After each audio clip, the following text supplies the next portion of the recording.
Hello, and welcome to, I guess what we're now calling this is Future Endeavors Wrestling. So many different titles. Because I realized that the old title was I Want to Get the Show a Title, and the old title was used by everyone known to man. Yeah. So, let's take a stab in the dark. Huzzah! Yay! Pew! Pew! Works for me. Alright, so, I guess for this episode we're going to do a quick little, we give our predictions for Night of Champions. Night of Champions! Night oh of Champions! Gimmick pay-per-view! Who'd have thought? Who would have thought WWE would do a gimmick pay-per-view? Not me. Not at all. Actually, this is a pretty good gimmick, if I may say so. I'm If you're going to excited do, for this one. rather than actually do a pay-per-view where they do all the gimmick where, everything's built around, like TLC. Everything's built around a table, a ladder, or a chair. Right. Well, this one, the matches actually mean something because they're putting the titles on the line. Yeah, so every match kind of counts for this pay-per-view. You're guaranteed to see something because in a match where every title is on the line, or in a pay-per-view where every title is on the line, I doubt you're going to see every champion retain. So yeah, exactly. So there should be makes it exciting because this might be some title changes here. At least I'm going to be predicting a couple. Yeah, I definitely will. Okay. All right, so so far there are 7 matches announced for the card, which will be I believe is actually going the full card is actually out for the pay-per-view. Which what? Is WWE is you going into a week beforehand. WWE is going into a pay-per-view with the full card announced. Probably because it's Night of Champions. Yeah, for the first time since WrestleMania. Yeah, that's true. So people know what they're buying into, which could be a good Although if it's like WrestleMania, one of the matches will get bumped. Oh yeah, the match that everybody wanted to see. So far, all matches are announced. Although if you're watching, just going by WWE programming, there's still one that hasn't been officially announced on like their website. But for the purpose of this review, I looked at some SmackDown spoilers to figure out what the Intercontinental title match will be. So I guess we'll just give the blank SmackDown spoiler of if you don't want to know who the likely opponent for Cody Rhodes will be. If you want to wait until SmackDown airs to find that out, and just watch this after SmackDown. Sure. Okay, so anyway, on to the actual matches. The first match we're going to talk about is the tag title match. Ooh, we actually get a tag team title division. I'm excited. With Kofi Kingston and Evan Bourne. Air Boom. Which not sure how I feel about the name, but that's I would have preferred Altitude Era. Yeah, totally. I don't know how the WWE or Trouble in Paradise. Terrible pun, but better than Air Boom. Yeah, alright. They didn't have much to choose from, versus so. The Miz and R-Truth. We'll call them Awesome Truth. Awesome Truth. Alright. I think this match could be potentially really good. I think it's going to be a good match. For either team, actually. I think it's going to be a really good match. They've really been putting a lot into The Miz and R-Truth lately because they just play off each other so well. They really do. I like those two together. Yeah. It's a good way to push both of them without, like, putting them back into the the WWE title race. And they need a good heel tag team. They really do. It just gets so stale after a while. We need something. We need legit wrestlers, like upper mid-card wrestlers, functioning as tag teams. I think that's what's going to bring it back. Yeah. And then, I guess the other thing to look at with this is their opponents, the current champions, Air Boom. 2 of the most over mid-carders they have in one tag team. Oh yeah, Kofi Kingston has been over for a while. Kofi Kingston has just been doing a lot this year. I kind of just looked back at what Kingston's been up to this year, and he's pretty much been on TV every week, and he's held 3 titles. True. Granted, they've been short reigns, but he still has held the Intercontinental, US, and the tag titles this past year. So the WWE has faith in him, so this should be good. This should be a good push. So yeah, let's go down to our predictions. Our prediction for this one. Now, this one I'm kind of torn on. Yeah, it could go either way because I could see either team getting a good push from this. I'd like to say they want to stretch this one out, but it's hard to say because Truth and Miz winning the titles would be a great way to just kind of get them out there, get the heels some heat, and I'm guessing that they're going to win it. Yeah, and I like Kofi Kingston and Evan Bourne. They make a good tag team, in my opinion, and I think they could have a good run, but when I look at The Miz and R-Truth, I kind of see they have a whole lot of momentum going with them right now. It's more menacing.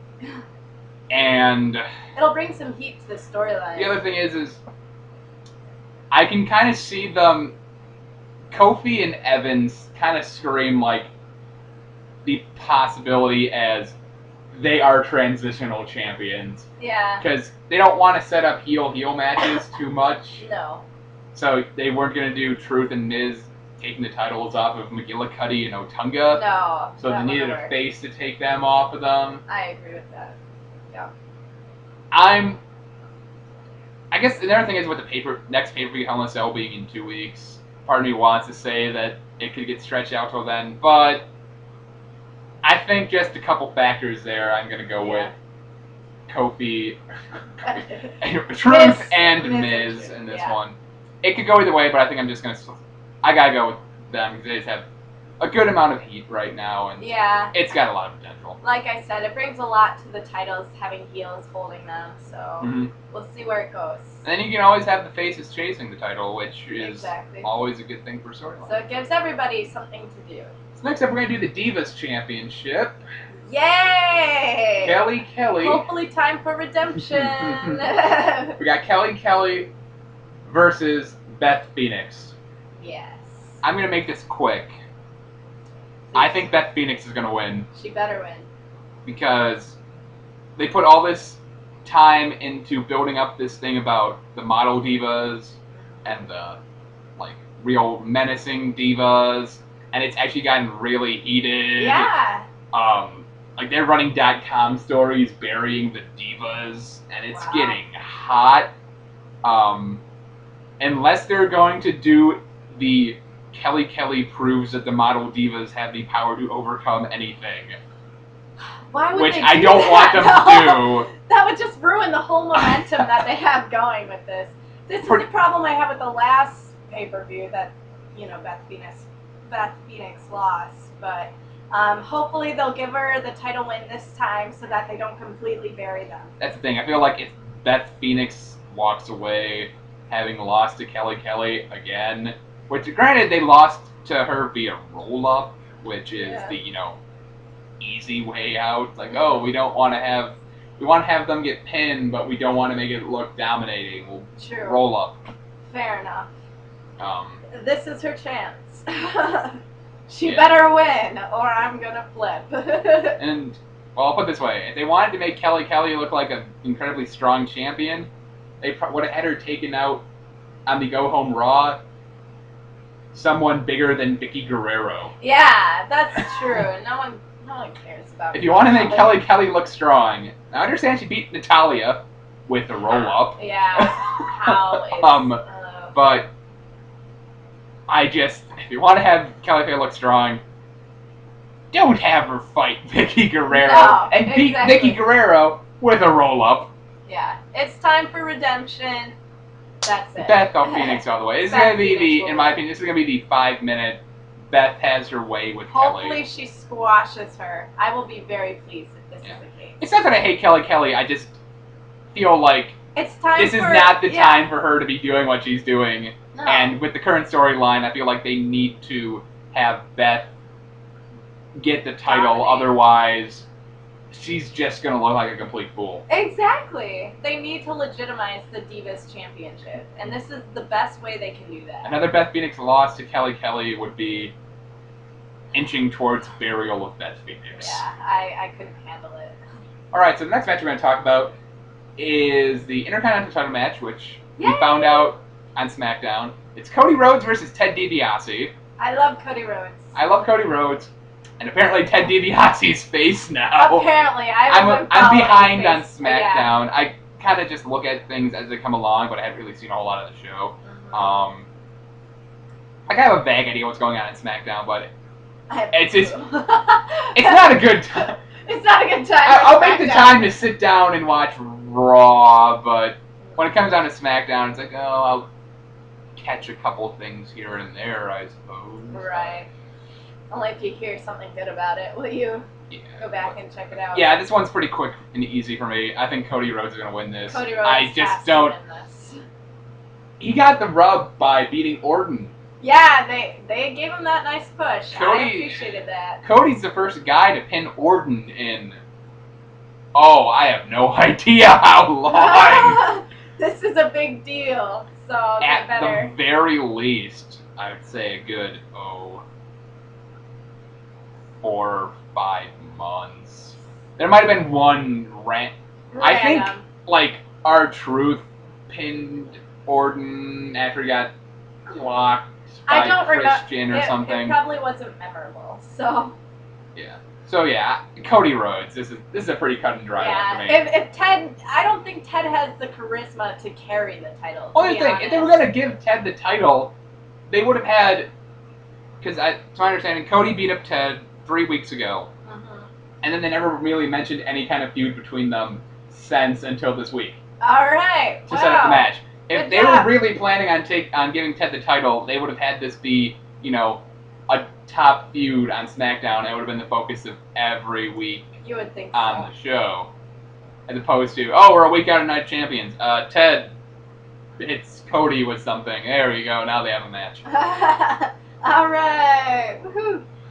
All right. So on to the 4th match, and I think we'll make this 2 parts. We'll talk about the three main event matches in a separate video. Okay.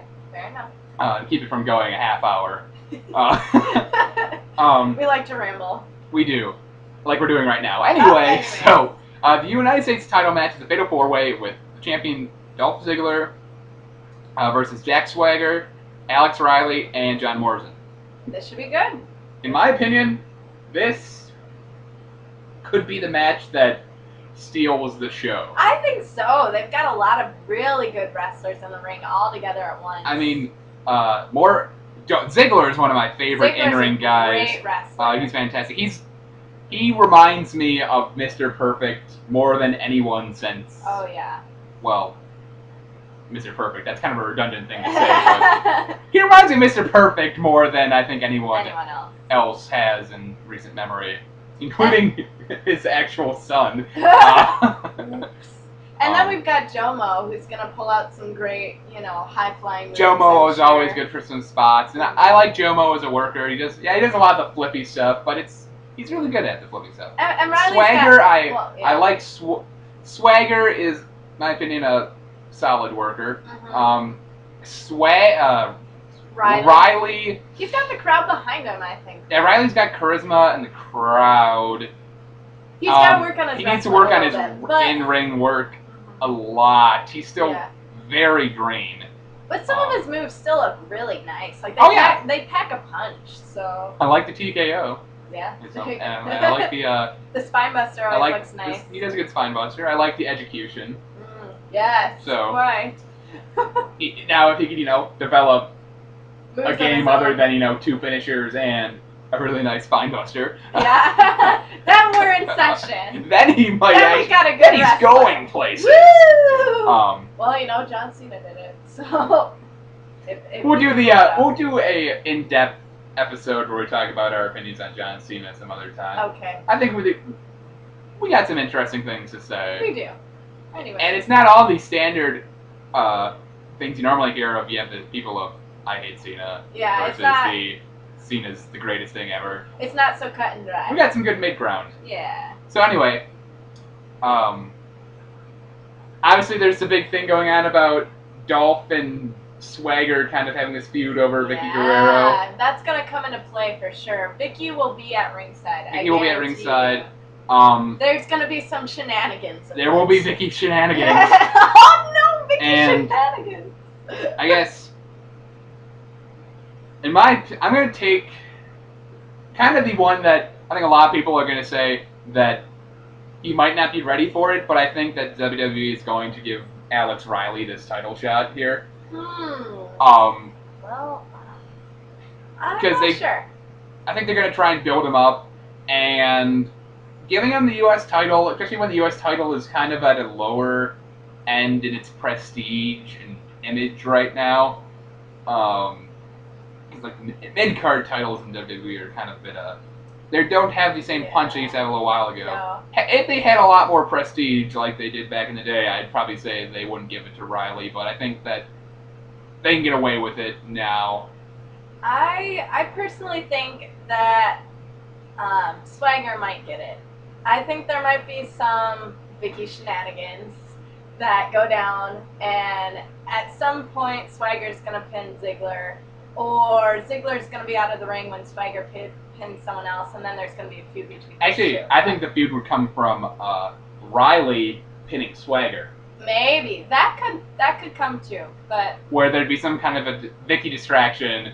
Riley would, hit an execution or that's the finisher on Swagger. Swagger gets pinned. Dolph loses the title because of Swagger, and then you could continue to do it that way.